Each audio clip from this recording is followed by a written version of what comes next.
This is VOA News. I'm David Byrd in Washington.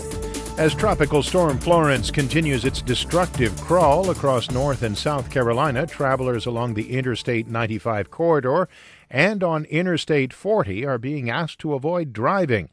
North Carolina Governor Roy Cooper said all roads in the state right now are at risk of floods as Tropical Storm Florence inches its way westward. When a storm is bad enough to shut down interstate highways, you know other roads may be even in worse shape.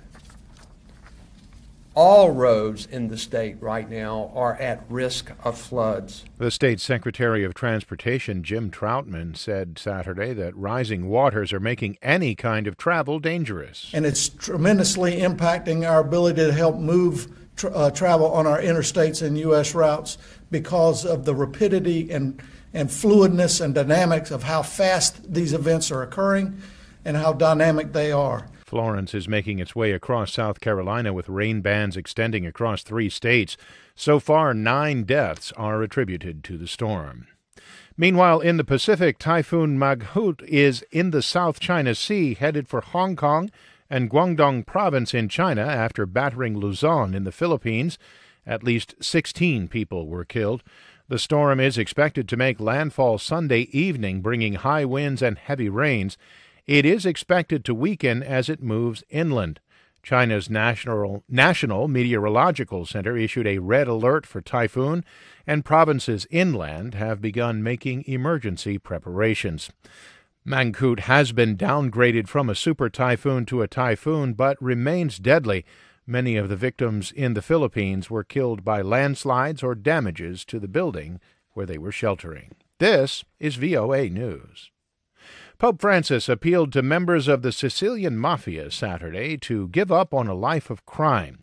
As Sabina Castelfranco reports, the pontiff was paying a one-day visit to the Mediterranean island to commemorate the 25th anniversary of the killing of an anti-mafia priest. Celebrating Mass for tens of thousands of Sicilians gathered in Palermo's port area, Pope Francis said to members of the mafia, "Change, brothers and sisters. Stop thinking about yourself and your money. Convert yourselves to the real God, Jesus Christ."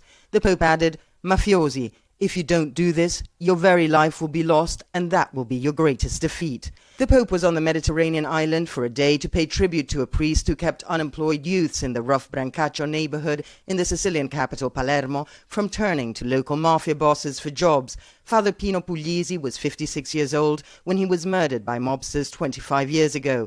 Sabina Castelfranco for VOA News, Rome. One of Rwanda's most prominent opposition leaders walked free on Saturday after the government approved the early release of more than 2,100 prisoners with little explanation. Victoire Ingabire's release surprised many in the capital, Kigali, because it is unusual for President Paul Kagame to pardon potential challengers. She said that she hoped her release was a sign of more of an opening of the political space in Rwanda. The UN Refugee Agency is warning it will run out of cash to provide life-saving assistance to millions of Syrian refugees and internally displaced persons living in dire and precarious conditions. Lisa Schlein has details from Geneva. The UN Refugee Agency says it urgently needs $270 million to make it through the end of the year. This, it says, will provide millions of vulnerable people living inside and outside war-torn Syria with the vital aid and protection they need to survive the rigors of the oncoming winter season. UNHCR cares for more than 5.6 million Syrian refugees, nearly half of whom are children, in neighboring Turkey, Lebanon, Jordan, Iraq, and Egypt. Without financial support, the agency warns people will have to go without health care or education. It says many will have to resort to so-called negative coping mechanisms involving sexual exploitation, child labor, and forced early marriage. Lisa Schlein for VOA News, Geneva. NASA launched its Ice, Cloud, and Land Elevation Satellite 2, known as IceSat-2, that is, from Vandenberg Air Force Base in California Saturday. The satellite will use an extremely precise laser to collect measurement data to track the Earth's shrinking polar ice caps. For more on these stories, log on to our website, voanews.com. I'm David Byrd, VOA News.